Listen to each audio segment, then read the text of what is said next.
Left 4 Dead is a fantastic game, brilliantly designed and something that anyone can play in their own way, whether it's through campaign, versus, survival, or even mod the game itself for better experience or just pure fun.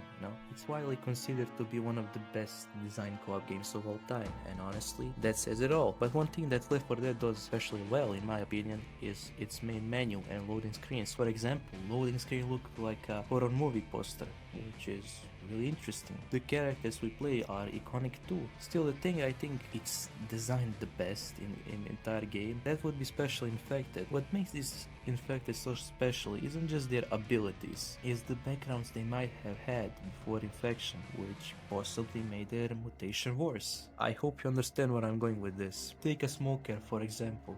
His name says it all. He was a heavy smoker before the outbreak, which made his infection more severe. That's why we see things like his constant coughing, choking, swollen lungs, etc. Get the point. Now imagine if that never happened. Imagine we never got these special infected and instead Valve gave us completely different ones. Well, the truth is Valve had plans for several other special infected, both before and after the original game's release. Today, I'll be talking about those. But before we begin, I just want to make something clear. Some of these are confirmed, others are theories based on the found files, leftovers, or devlogs, so take some of this with a grain of salt.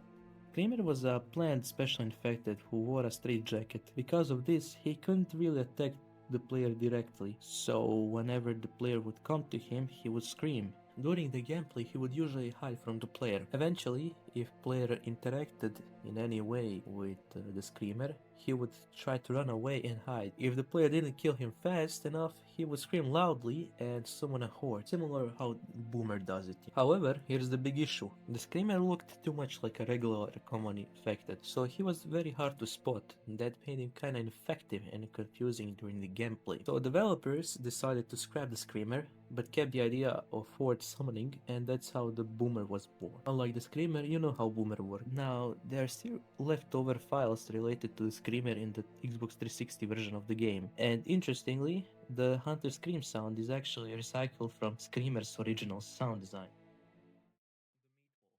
The Meatwall was a massive infected standing around 7 meters tall, which is around 23 feet. Due to its sheer size, it was likely meant to function like a tank, but with a unique twist, I guess. In concept art, the Meatwall is portrayed as bloody around the mouth, with dead bodies hanging from its arms, implying that it doesn't just attack humans, it might even feed on the other infected. Its bloated stomach looks like something growing inside, possibly ready to burst. When killed, it likely would have released acid or blood similar to a spitter, dealing area damage to players nearby. Would have this work in Left 4 Dead? I don't know. I'm not kinda, sure how it would work because you have a Meatwall, which is like, as I said, 7 meters tall or 23 feet, and then you have a player which is, let's say, average height is 5'9", something like that, 5'11" or something similar to that. So basically, I have no idea how that would have worked, but I'm kinda interested. Kloves. Kloves is a creature that looks more like an alien than a mutated human. It's extremely fast but very quiet, and it could hang from the ceilings, waiting for an unsuspected survivor to walk beneath it. When that happened, it would grab the survivor and drag them off somewhere, lightly moving them out of the sight. Supposedly, it was supposed to use sharp claws, much like Hunter during the takedown.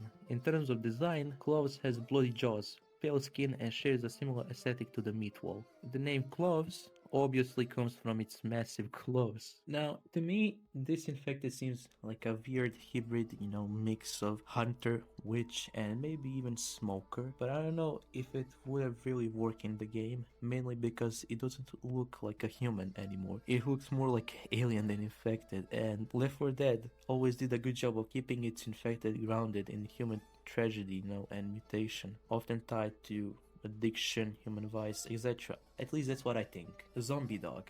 Zombie Dog was a plant special infected that was an animal rather than a human. Very little is known about it. The only real detail we have is that it would function like a hunter, leaping onto survivors and pinning them. Now, as I said, there's not really enough of information. We don't have any screenshots, concept art, or even models. Only few sound files remain, and as I said, they could possibly mean nothing. Now, Zombie Dog wasn't the only animal-based infected. There was also the HellHog. The original idea was a regular pig or wild boar covered in deep scratches, fleshy pale skin, black eyes, glowing red pupils. You know, he had two horns coming from its mouth, giving it a more demonic, monstrous appearance. HellHog, the HellHog would have appeared at random and ram into the first survivor it encountered, draining their health at a steady but dangerous rate. Now, in the files for Dammit, by the way, the map that was never finished by developers, it refers to a playable infected named Queen. Nothing else is known about this infected. Now, the witch was allegedly playtested as a playable infected, the source reportedly being from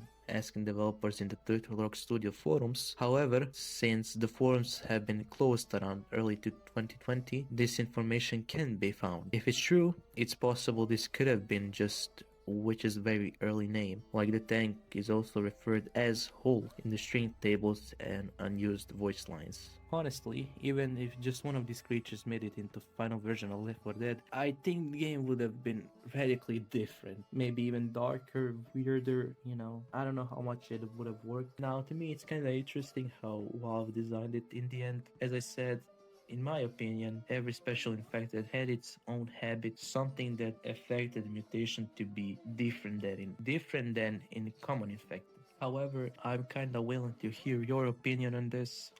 So if you even watch this or not, leave a thought, leave a comment. I hope you did enjoy it, no matter how short it is. Uh, so yeah, bye.